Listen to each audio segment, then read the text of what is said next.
ఆంధ్రప్రదేశ్లో కాంగ్రెస్ అధ్యక్షురాలిగా వైఎస్ షర్మిలకు అవకాశం ఉంటుందనే ప్రచారం జరుగుతోంది. దీనికి సంబంధించి కాంగ్రెస్ అధిష్టానం కూడా ఒక డెసిషన్ తీసుకుందని తెలుస్తోంది సార్. సో షర్మిల రాజకీయ భవిష్యత్తు ఎలా ఉండబోతోంది? కాంగ్రెస్ పార్టీలో చేరడం ఖాయం. ఎందుకంటే అది తెలంగాణ ఎన్నికలకు ముందే సంకేతం.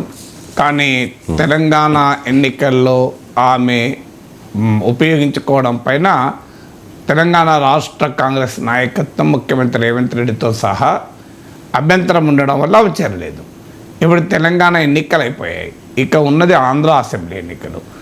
ఆంధ్రప్రదేశ్లో కాంగ్రెస్ పార్టీకి ఆమె పనిచేయడానికి ముందుకొస్తే ఆమె సేవల్ని వినియోగించుకోవడానికి కాంగ్రెస్ పార్టీకి అభ్యంతరం లేదు, తెలంగాణ కాంగ్రెస్ నాయకత్వానికి కూడా అభ్యంతరం లేదు. అయితే ఏవైనా తేల్చుకోవాల్సింది ఆమె, అంటే సోదరునితో ప్రత్యక్ష ఘర్షణకు సిద్ధపడాలా అని. ఎందుకంటే ఇప్పటికే ఆ గ్యాప్ మనకు కనబడుతుంది జగన్కు షర్మిలకు మధ్య.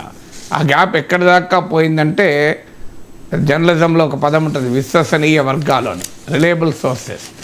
విశ్వసనీయ వర్గాల ప్రకారం ఆఖరికి షర్మిలకు ఉన్న ఆంధ్రప్రదేశ్ పోలీస్ సెక్యూరిటీలో కూడా కోత విధిస్తున్నప్పుడల్లా మా తల్లి విజయమ్మ గారు ఇంటర్వ్యూన్ అయితేనే అది రెస్టోర్ అవుతుంది అని కూడా ఆ విశ్వసనీయ వర్గాలు చెప్తున్న కథనం.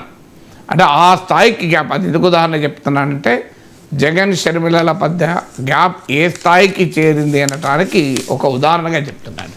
సో అందువల్ల ఇప్పుడు తేల్చుకోవాల్సింది షర్మిల ఆంధ్రప్రదేశ్లో వెళ్ళి జగన్మోహన్ రెడ్డితో పోరుకు రెడీ అవుతారా అని.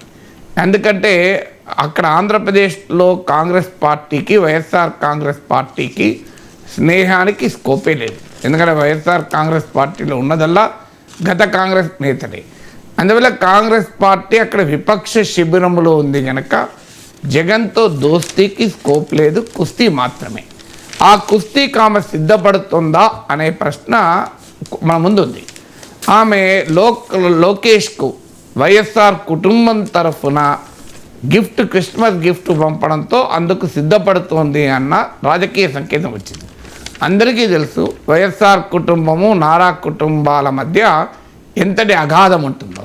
అలాంటిది ఆమె వైఎస్ షర్మిలాగా పంపలేదు, వైఎస్ఆర్ తెలంగాణ పార్టీ అధ్యక్షురాలుగా పంపలేదు, వైఎస్ఆర్ ఫ్యామిలీ తరఫున ఈ గిఫ్ట్ పంపుతున్నాను అని రాశారు. దానికి లోకేష్ సమాధానం చెప్తూ నారా ఫ్యామిలీ తరఫున థ్యాంక్స్ చెప్పారు. అంటే YSR family gifts, Nara family thanks. అంటే ఇది ఏ సంకేతాన్ని పంపుతుంది? నారా ఫ్యామిలీ జగన్మోహన్ రెడ్డి వ్యతిరేక శిబిరంలో ఉంది. వైఎస్ఆర్ ఫ్యామిలీకిలో భాగమైన వైఎస్ షర్మిల రాజశేఖర్ రెడ్డి కుటుంబ వారసత్వంలో వాటా కోసం క్లియర్గా తన అన్నతో పోరాడబోతుంది అన్న సంకేతాన్ని పంపిస్తుంది. సో అందువల్ల ఇక నెక్స్ట్ స్టెప్ ఏంటి? ఆమె కాంగ్రెస్లో చేరాలి.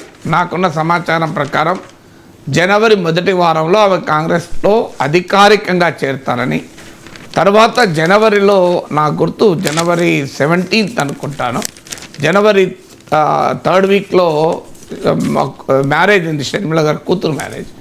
దాని తర్వాత హైదరాబాద్లో రిసెప్షన్ పెట్టి సోనియా, రాహుల్ గాంధీలను కూడా ఆహ్వానిస్తారని సమాచారం. సో ఎందుకంటే ఇది ఎప్పుడు కూడా, అంటే వివాహం కూడా రాజకీయానికి సంబంధమా అంటే రాజకీయాల నాయకులు చేసే ప్రతి పని రాజకీయాలతో సంబంధం ఉంటుంది. ఇప్పుడు ఈటల రాజేందర్ బీఆర్ఎస్ నుంచి తిరుగుబాటు చేసే ముందు ఆయన కుటుంబంలో కూతురు పెళ్ళి అనుకుంటాను నాకు గుర్తున్నంత వరకు. ఆ వివాహానికి కొన్ని వేల మంది వచ్చారు, నేను కూడా వెళ్ళాను. సో అన్ని వేల మంది వచ్చినప్పుడే బీఆర్ఎస్లో గుసగుసలు మొదలయ్యాయి. ఓ పెద్ద రాజకీయ సమీకరణకు రాజేందర్ సిద్ధపడుతున్నాడు అని.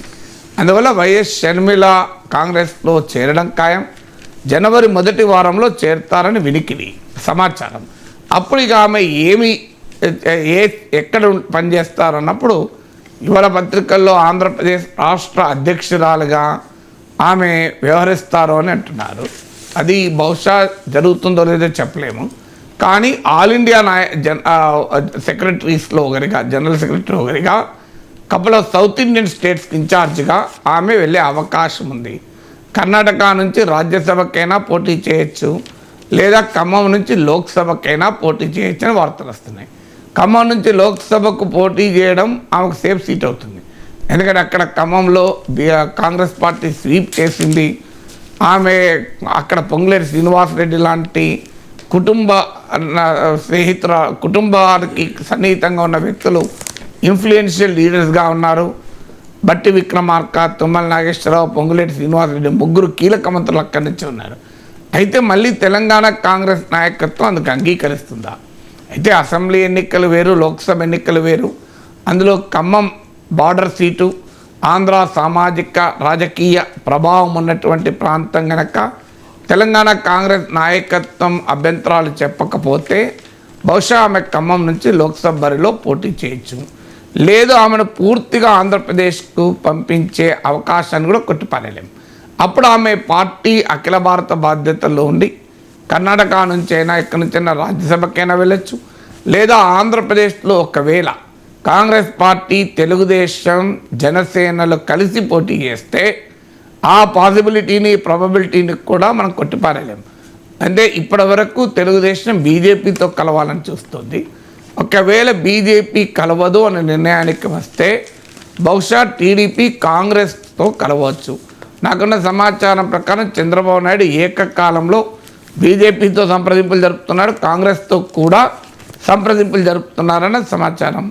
అదే జరిగితే కాంగ్రెస్, టీడీపీ, జనసేనలు కలిసి పోటీ చేస్తే బహుశా వైఎస్ షర్మిల ఖమ్మం నుంచి కాకుండా ఆంధ్రప్రదేశ్లో ఒక సేఫ్ సీట్ నుంచి పార్లమెంటుకు పోటీ చేయొచ్చు, అసెంబ్లీకైనా పోటీ చేయొచ్చు. అందువల్ల ఆప్షన్స్ ఆర్ క్లియర్.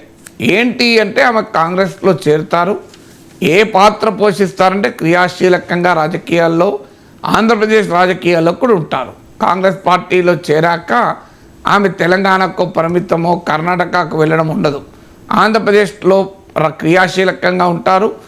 జగన్మోహన్ రెడ్డితో ప్రత్యక్ష పోరుకు దాదాపు షర్మిల సిద్ధపడుతోంది. ఏ రూపంలో ఆ పోరాటం ఉంటుంది అనేది కాంగ్రెస్ పార్టీ అధ్యక్షురాలుగానా, జాతీయ నాయకురాలుగా, కాంగ్రెస్ ఇన్ఛార్జ్గానా, ఆంధ్రప్రదేశ్లోని ఎన్నికల్లో పోటీ చేయడం ద్వారానా, పక్కనున్న తెలంగాణలో పోటీ చేసి ఆంధ్రలో ప్రత్యక్షంగా పోరాడడమా, ఇవన్నీ కూడా క్వశ్చన్సే తప్ప జగన్తో ప్రత్యక్ష పోరుకు షర్మిల సిద్ధపడుతోంది అన్నది చాలా క్లియర్గా సంకేతాలు వస్తున్నాయి.